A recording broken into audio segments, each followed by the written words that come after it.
କୋକ୍ରୋଚ୍ ଜନତା party ଯିଏକି ବର୍ତ୍ତମାନ social ମିଡ଼ିଆରେ ବୋବାଲ କରୁଛି, ଧମାଲ ମଚାଉଛି। କାରଣ କ'ଣ, ଏଇ ପାର୍ଟିଟି କ'ଣ ପାଇଁ ମାନେ କ୍ରିଏଟ୍ ହେଲା?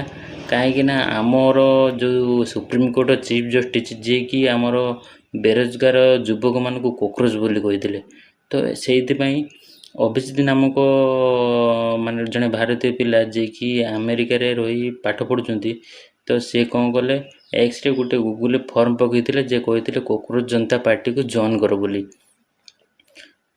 ତ ଅଭିଜିତ ହେଉଛନ୍ତି ଆମର ପୁନେର ବାସିନ୍ଦା, ଯିଏକି USA ବୋଷ୍ଟନରେ ମାଷ୍ଟର କରୁଛନ୍ତି।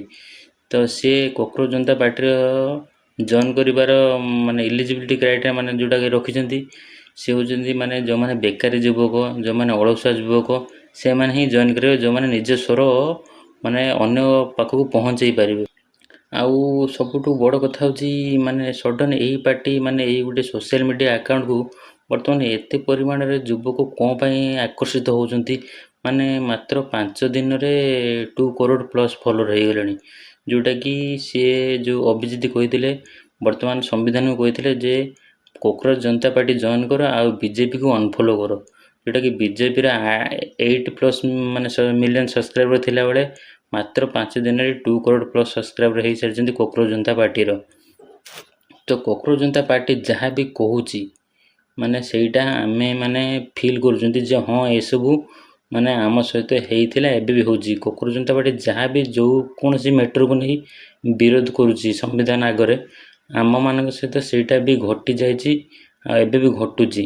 ତ ସେଇଥିପାଇଁ ଯୁବକମାନେ ଅଧିକା ଆକର୍ଷିତ ହେଉଛନ୍ତି କୋକ୍ରୋଚ୍ ଜନତା ପାର୍ଟି ମାନେ ଜଏନ୍ କରିବା ପାଇଁ। ସେଥିପାଇଁ କୋକ୍ରୋଚ୍ ଜନତା ପାର୍ଟିରେ ଆକର୍ଷିତ ହେଉଛନ୍ତି କ'ଣ ପାଇଁ ନା, ବର୍ତ୍ତମାନ 29% ଗ୍ରାଜୁଏଟ୍ ଯିଏକି ବେକାରୀ ଯୁବକ ଅଛନ୍ତି।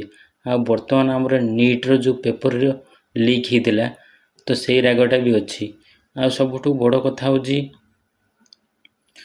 ମାନେ ଯେତେବେଳେ ଆମେ ଆଗରୁ ଆନ୍ଦୋଳନ କରୁଥିବା, ବିରୋଧ କରୁଥିଲେ, କେମିତି କରୁଥିଲେ? ଆନ୍ଦୋଳନ ମାଧ୍ୟମରେ ବିରୋଧ କରୁଥିଲେ। ବର୍ତ୍ତମାନ ବିରୋଧ କରିବାର ମାଧ୍ୟମଟା ଚେଞ୍ଜ ହେଇଯାଇଛି।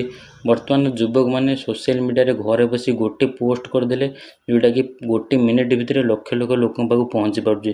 ଯେଉଁଟାକି ବିରୋଧ କରିବାର ମାନେ ମାଧ୍ୟମଟା ଚେଞ୍ଜ ହେଇସାରିଛି।